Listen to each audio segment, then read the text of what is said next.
Kody Brown spent 15 seasons telling audiences he loved all his children equally. Then one of his daughters got married to a woman, started her own channel, and began recapping his episodes back to an audience that was already bigger and younger than anything TLC was pulling in on a Tuesday night. And he has never, not once, on camera, recapped her back. That silence is not nothing. That silence is the whole story. And today, we are going to tell it beat by beat, receipt by receipt, absence by documented absence. Because Gwendlyn Brown did not just come out. She built an entire platform on the truth her father wouldn't say out loud. And the numbers don't lie. If you are new here, hit that subscribe button right now and smash that like, because this channel covers sister wives the way the show should have covered itself. Honestly. With receipts, and without the edit that makes Kody look like the reasonable one. We are just getting started. Do not leave. Let's go back to the beginning of this specific story, because it matters where you start. Gwendlyn Brown, Kody and Christine's daughter, one of 18 children in this family, did not quietly slip into her own life the way some of the other kids have. She did something different. She went public, on purpose, with full intention, and she brought an audience with her. She came out publicly. She married Beatrice Quiros. She started a YouTube channel and a Patreon where she recaps Sister Wives episodes with commentary that is sharper, funnier, and more emotionally intelligent than anything the show's own talking heads have delivered in years. She built her own brand. She became, by any modern metric you want to use, one of the most publicly visible members of the Brown family. And here is where the story gets interesting. Here is where you have to sit with something uncomfortable if you are a longtime viewer of this show. The daughter who is the easiest to find, who has a channel, who has a Patreon, who posts, who engages, who shows up week after week for her audience, is one of the daughters that Kody Brown has the least documented public connection with. Not because she is hard to reach, not because she moved to a remote location with no Wi-Fi, not because she went off the grid. She is literally on the grid. She is on multiple grids simultaneously. She is more findable than a Google map with live traffic updates. So when Kody sits in a confessional and talks about how hard it is to maintain relationships with adult children, and he has said versions of this across multiple seasons, in multiple ways, with that particular tone he uses when he is reframing his own choices as circumstances that happen to him, you have to measure that statement against the reality of Gwendlyn's public presence. She is not hiding. She is not unavailable. The distance in this story is not logistical. It is chosen. And the chosen distance tells you something different than geographic distance. It tells you about comfort. It tells you about willingness. It tells you about what someone is and is not prepared to show up for. Now, I want to be precise here, because this is where the credibility of this kind of analysis lives or dies. We do not have Kody Brown on camera saying he is not supportive of Gwendlyn's marriage. That statement has not been made in that form. What we have instead is something arguably more revealing. The absence of the opposite statement made clearly, warmly, publicly, in a way that matches the scale of the moment. And here is the double bind that Kody has built for himself, entirely on his own. If he is genuinely, fully, warmly supportive of Gwendlyn and Beatrice, if that relationship is something he has embraced, then where is the moment that shows it? Where is the on-camera acknowledgement that even approaches the weight of what his daughter actually did? Because Gwendlyn did not just quietly live her life. She lived it publicly. She made it part of her brand. She invited the world in, and the world showed up for her. So if the support exists, why isn't it part of the record in any meaningful way? And if it doesn't exist, or exists in a form so conditional, so quiet, so private that it can't find its way to the same public space where Gwendlyn is living her actual life, then where is the honest acknowledgement of that gap? The middle position, the silence, the non-engagement, the conspicuous absence of a moment is not neutral. Silence in a family that has filmed itself for 15+ seasons is not the same as silence in a family that never asked for cameras. This family made a deal with documentation. Every silence in that deal is a choice that the audience gets to interpret. And audiences are not stupid. Let's talk about the wedding, because this is the moment that documentation either shows up for or it doesn't. Christine was there. That has been referenced and is part of the public record. David Christine's husband was there. Members of Janelle's side of the family showed up. The moment is documented. It exists. It happened. People were present in ways that created a record of their presence. And when you look at that record, when you look at who showed up and in what capacity, and how that presence was or wasn't documented, the absence of certain names, certain faces, certain moments of public acknowledgement becomes its own kind of statement.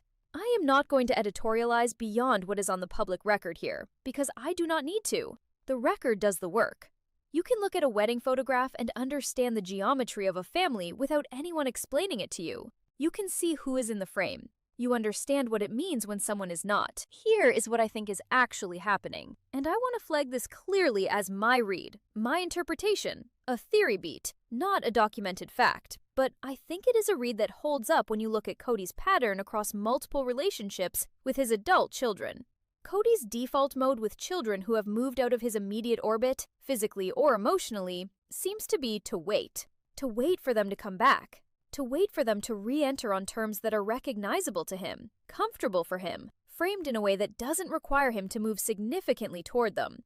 You can see this pattern repeat. You can see it in Mary's situation. You can see it with how he has talked about the kids who sided with their mothers during the divorces. You can see it in the specific language he uses, the language of being hurt, of being abandoned, of people choosing to leave him rather than him failing to meet them. That is a consistent pattern across this show's run. The problem with applying that pattern to Gwendlyn is that Gwendlyn is not in a waiting room. She is not sitting somewhere hoping her father will eventually come around and acknowledge her life in a way that matches her reality. She has already moved. She has already built. She has already created a whole architecture of public life, a marriage, a platform, an audience, a career rooted in her own perspective on the very show her father is still starring in. She is not coming back to a frame she already left. And if Cody's strategy is to wait, to hold his position, to let time and patience do the work, that strategy does not work on someone who has already walked out of the frame and started filming from a new location. The wait just becomes the answer. The wait just becomes the record. Now let's talk about the speeches, because this is the part of the show that I think requires the most sustained scrutiny from any viewer who has been paying attention. Cody Brown has delivered versions of the "I love all my children" speech across more seasons than most network dramas stay on the air. He has said in various formulations that he loves his kids, that he wants relationships with his kids, that the family breakdown has been painful for him because of the children, that his children are important to him. These speeches are real. They exist in the record. They were said on camera. And then you look at the other dataset.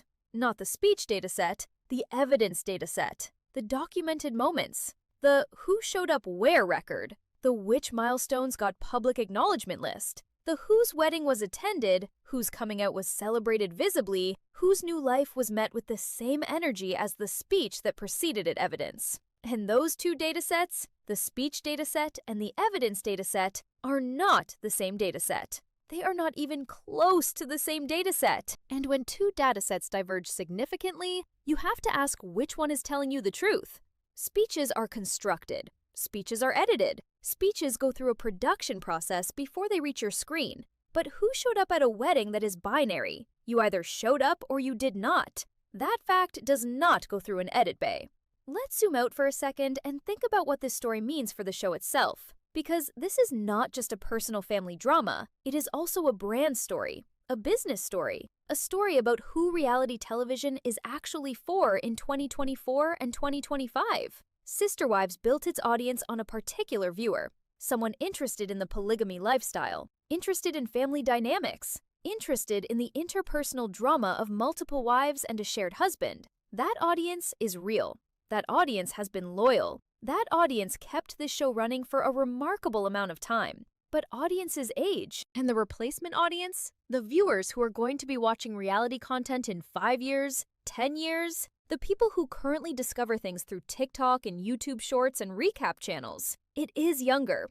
It is more likely to be queer or queer adjacent. It is more likely to respond to authenticity over performance. It is more likely to find Gwendlyn's channel before it finds a TLC Tuesday night slot. And Gwendlyn, by being who she is publicly, by building the platform she built, by existing at the intersection of the Brown family story and the kind of content that younger viewers actually seek out, is the bridge to that replacement audience. She is the inroad. She is the version of this family's story that the next generation of reality viewers might actually care about. And every season that Cody cannot meet her where she is, every season that the show cannot produce a genuine, warm, documented moment of Cody engaging with his daughter's actual life, the show loses the thread that connects it to the people who would have watched it next.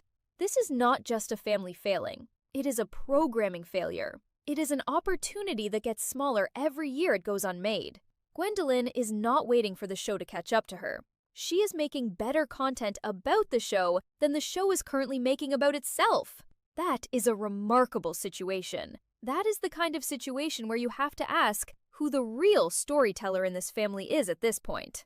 There is also something worth naming here about what plural marriage was supposed to mean, what the show sold it as in its first seasons, and what the moral argument underneath all of it was supposed to be. The pitch for Sister Wives, at its ideological core, was that love does not have to follow conventional rules, that family can be defined more broadly than mainstream culture allows, that unconventional structures, if built on genuine commitment and communication, can be as valid and as beautiful and as real as anything the nuclear family model produces. That was the thesis. That was the brand promise. Radical love, unconventional family, more room at the table. Gwendlyn Brown took that thesis and applied it. She built a life with a woman she loves. She built a family structure that is unconventional by mainstream standards. She did exactly what the show's own ideological framework should have predicted and celebrated. The thesis came back around. It just came back in a shape that Cody did not picture when he was making the original pitch. It came back as his daughter's queer marriage. It came back as her platform. It came back as her audience. And the question of whether he met it, whether the man who built a brand on radical love showed up for the radical love his own daughter built, that question is currently being answered by the record, by the receipts, by the documented presence and absence of people at the moments that mattered. I want to say something directly to anyone watching this who might feel like we are being hard on Cody Brown. We are not diagnosing him. We are not inside his house. We do not have access to the private conversations, the private moments, the text messages, the things said between family members in spaces that were never filmed. Those things exist, and we cannot see them. It is entirely possible that there are private moments of connection, of acknowledgement, of warmth that the cameras never captured. It is possible. It is also true that this family chose to put themselves on camera precisely because they believed the cameras would tell a meaningful story about who they are. They invited documentation as a form of validation. And the documentation we have, the public record, is what we are reading. And here is what the public record tells us. Gwendlyn is not the isolated figure in this story. She is not the one who is cut off, who is struggling to find her people, who is waiting for someone to show up for her. She has Beatrice. She has her mother, Christine, who was at her wedding and who has built her own new life in a way that clearly left room for her children. She has siblings who love her. She has an audience that shows up for her week after week, that subscribes, that supports her Patreon, that engages with her commentary and finds it valuable and real. She is surrounded. She is held. She is thriving in a documented, public, verifiable way. So when you think about isolation in this family, when you think about who is actually sitting alone with a story they cannot reconcile, the answer might surprise you. It is not the daughter who is out there filming. It is whoever in that family cannot show up for her openly. It is whoever is still sitting with the discomfort of a child's life that doesn't fit the frame. Because Gwendlyn left the frame. She built a new one. And the people who cannot step into that new frame are the ones who are left standing in the old one, alone with whatever that discomfort actually is. That is the reality check this show has never fully given itself. That is the episode TLC has not produced. Not because the material isn't there. It absolutely is. But because producing that episode would require everyone in frame to be honest, in a way that the show has not consistently required of itself. Gwendlyn is not waiting for her father to catch up. She is already filming the next episode of her own life. And based on the trajectory she is on, based on the audience she is building, based on the platform she has created on her own terms, with her own voice, talking about her own experience without a production team filtering it into something more comfortable for prime time, that next episode is going to be more interesting than anything Cody Brown is currently producing. She has already moved on. She has already built something real. And the most striking thing about this whole story is that the tools she used to build it, the transparency, the willingness to be seen, the refusal to wait for someone else's permission to exist publicly, were supposed to be her father's tools first. He just stopped using them, honestly, somewhere along the way. Drop a rainbow emoji in the comments right now if you think Gwendlyn is the future of this family's brand. Not the show's version, not TLC's version, her own version, the one she is building herself. Drop a TV emoji if you think TLC missed their actual chance at a next-generation audience, and they are only starting to figure out how late they are. And if you are not subscribed yet, do it right now, because the next video in this series covers every Brown kid who has built their own public platform, ranked by subscriber count, analyzed by content strategy, and framed by the question of which one of them is going to outlast the show that made their name famous. That video is coming fast. You do not want to miss it. Subscribe, hit the bell, and I will see you in the next one.